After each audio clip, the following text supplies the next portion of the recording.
Pues cambiemos de página.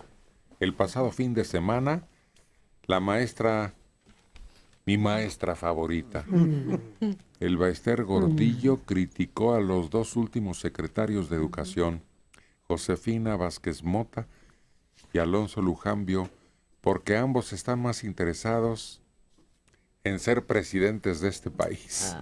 Y luego, el presidente Calderón respondió, fíjate, hizo un llamado a la líder para que todos los que tienen que ver con la educación en nuestro país nos pongamos a trabajar. Dijo que no se siente satisfecho con los objetivos alcanzados en la calidad educativa y agregó que todos los actores tienen mucho por hacer. Calderón además, ¿sabes qué aclaró? Que no tiene intención de poner o imponer a ningún candidato para la contienda, que no tiene ningún aspirante favorito.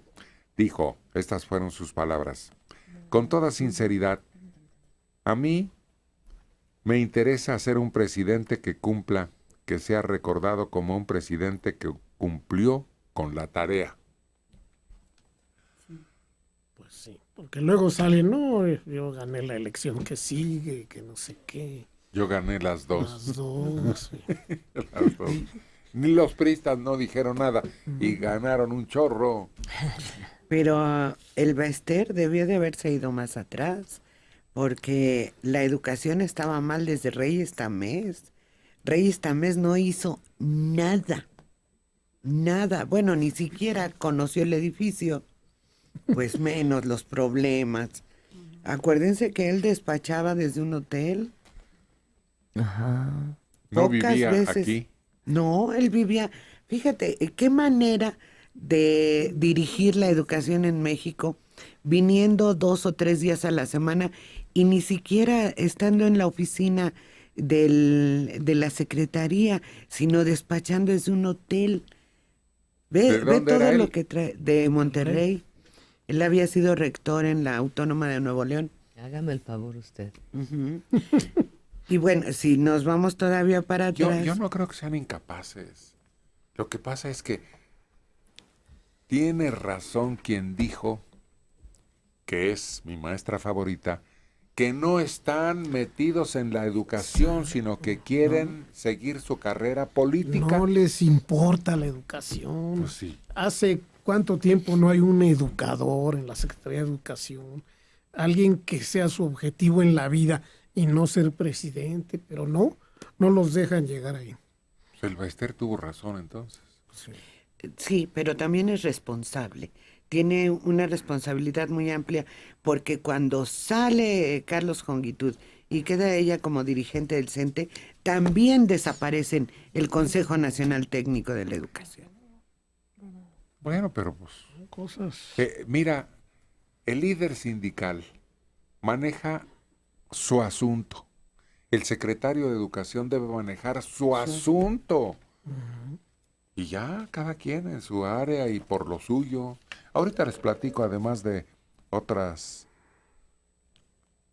maestras y maestros que están alertados por los turnos vespertinos. En su intento de desaparecer los turnos vespertinos para convertirlos en escuelas de tiempo completo.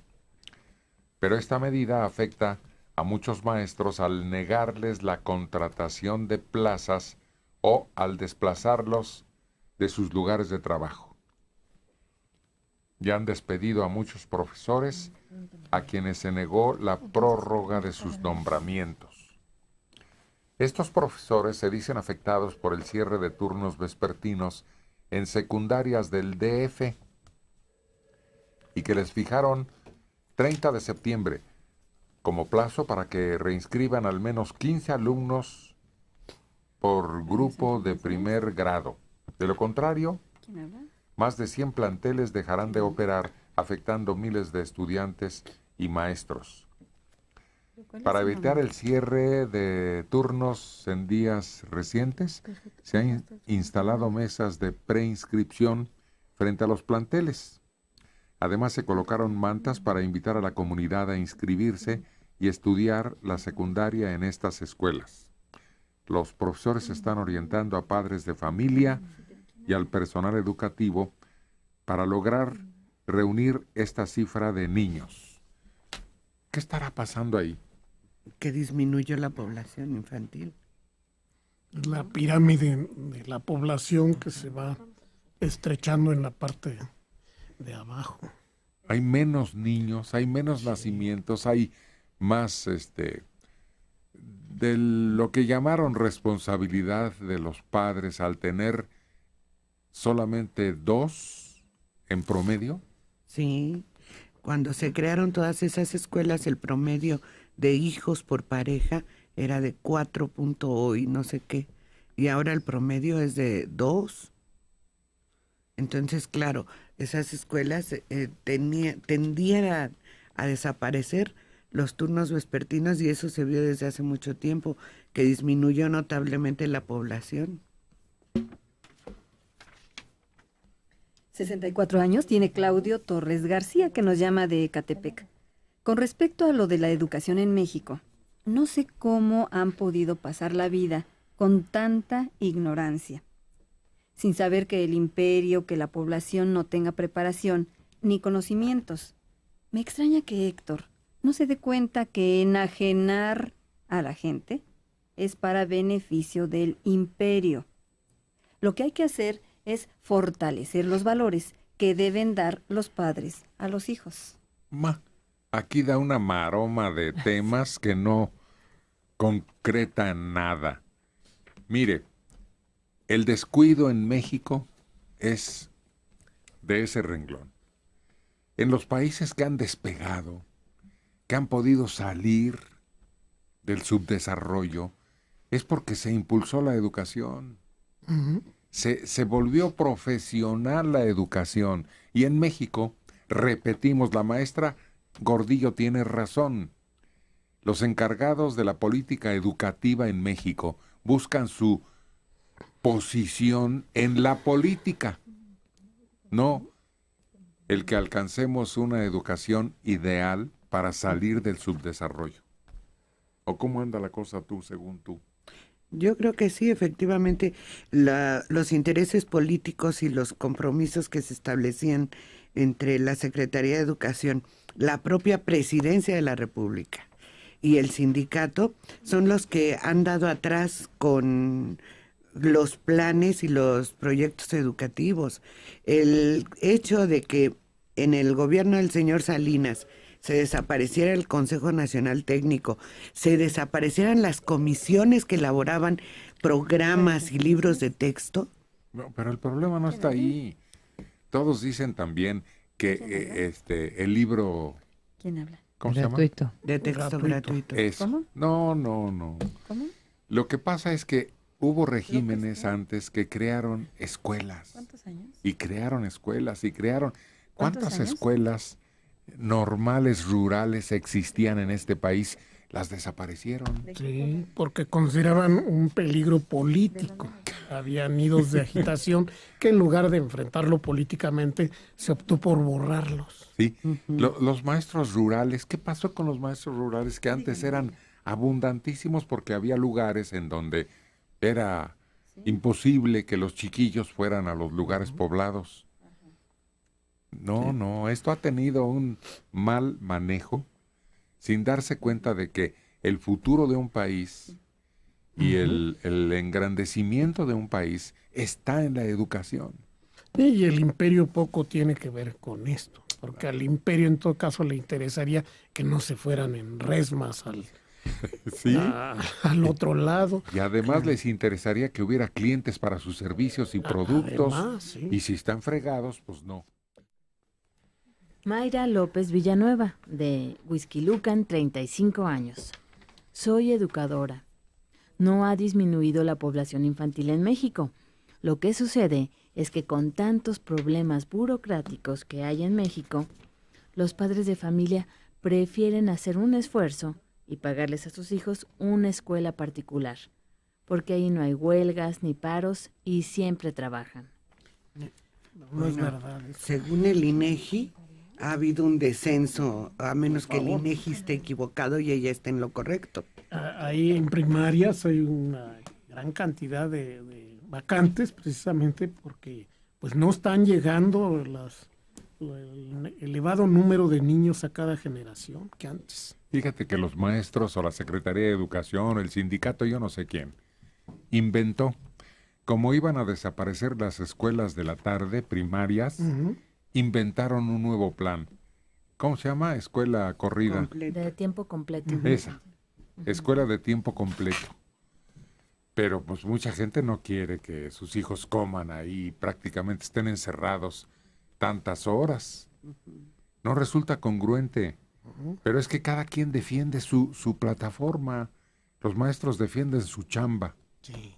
Pero la verdad es que tuvo mucho efecto aquella frase, la familia pequeña, Vive mejor. machetearon, Machacaron. machacaron sí. y machacaron y machacaron y convencieron sobre todo a niñas que después se iban a convertir en madres o niños en la misma situación, padres, para que no tuvieran más de dos porque se les iba a complicar la vida, no los iban a educar, ni los iban a alimentar, ni los iban a vestir convenientemente porque no les iba a alcanzar. Todavía Echeverría dijo, gobernar es poblar, y la tasa de crecimiento de la población era superior a 3%. En este momento es inferior a 1%. Mira, es muy fácil darse cuenta. En 1968, que yo empecé a trabajar en escuelas primarias, el grupo promedio de una escuela primaria era de 55 alumnos, el promedio, pero había de 60 y de 65 según la zona en el Distrito Federal. Ahora el grupo promedio es de 40.